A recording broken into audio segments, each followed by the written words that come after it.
Good morning, good evening, or good afternoon. This is Coffee Break with George. If you haven't seen one of these episodes, I am George and I am bringing you the most up-to-date news for your news feed so you don't have to look anywhere else to get all of the information that you need, but with the twist of G-Meister on that one.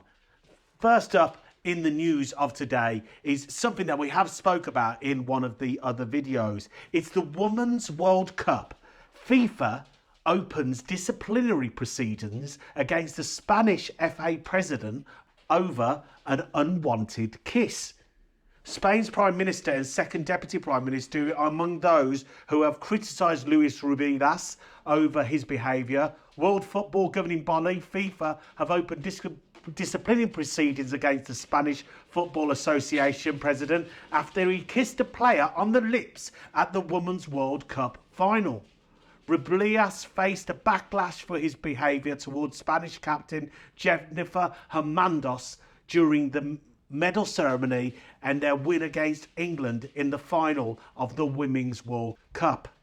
She said she did not enjoy it. Hermoso and the World Players Union FIFA Pro later called for action to be taken against Mr. Rubilas. Okay, let's get this straight. Is this the same FA that allegedly accepted bribes to host the World Cup in Qatar and Russia? You know, the one that has corruption scandals over the last few decades, and it's taken action over a kiss?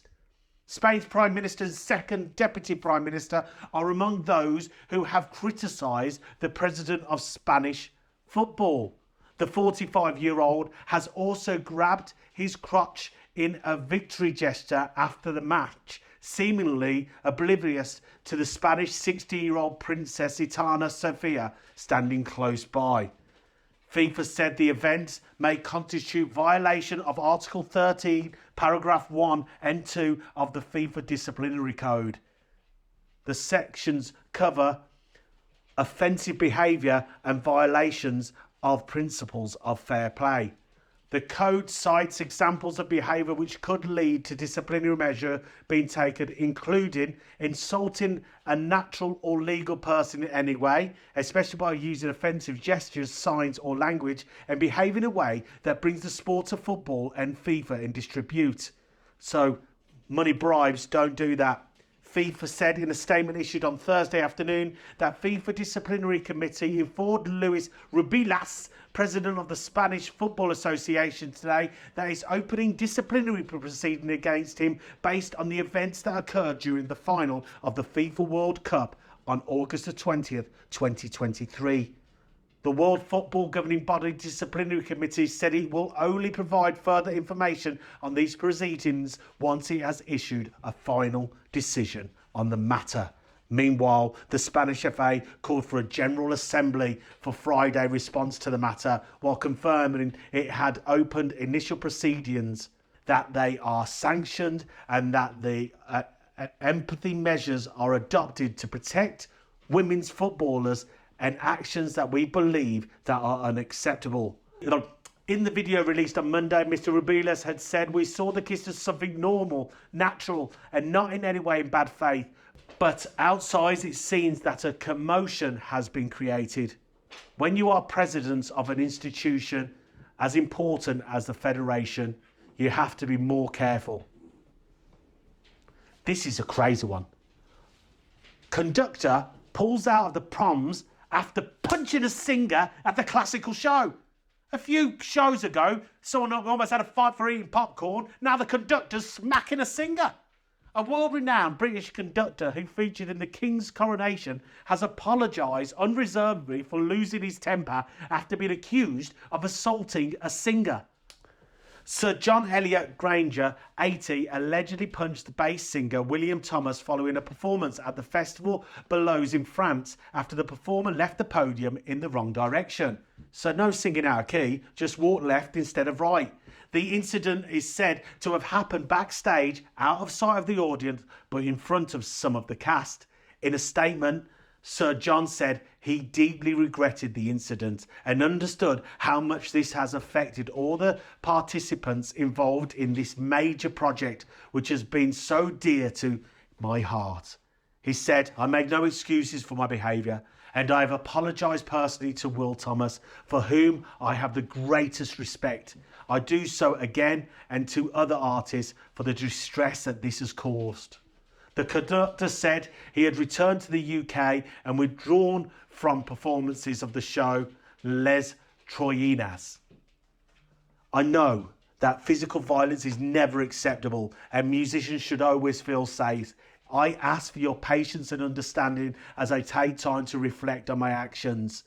Sir John will no longer take part in the BBC Proms in September, with this assault, Dinesh Souza taking his place.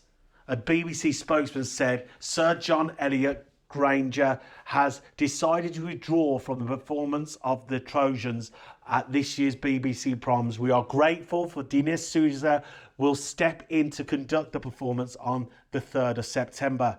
Maybe he's got a part in the new Rocky Balboa movie, The Conductor versus Mr. T.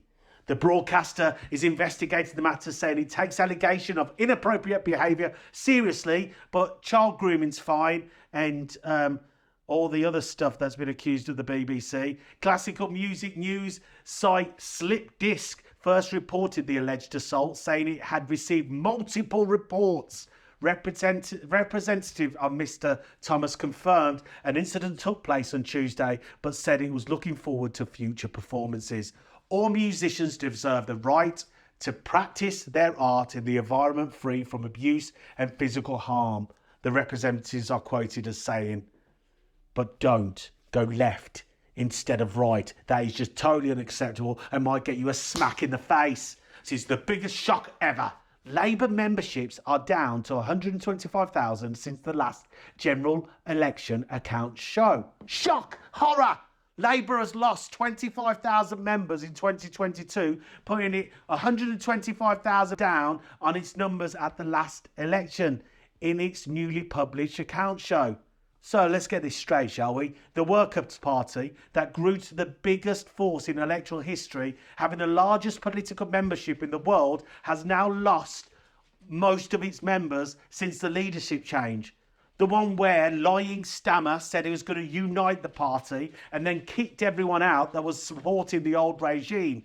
It's absolutely crazy to see that a workers' party that has turned its back on workers would lose membership. Why on earth would that happen? It's like having a gym membership to keep you fit that gets you into McDonald's. Well, actually, that's the kind of membership that I would quite like. Big Mac, large fries, strawberry milkshake, and a cinnamon donut for me. That concludes our episode of Coffee Break with George. I hope you've enjoyed the show. If you have, hit the like, subscribe, the notification. I would love to see you all soon. Bye-bye.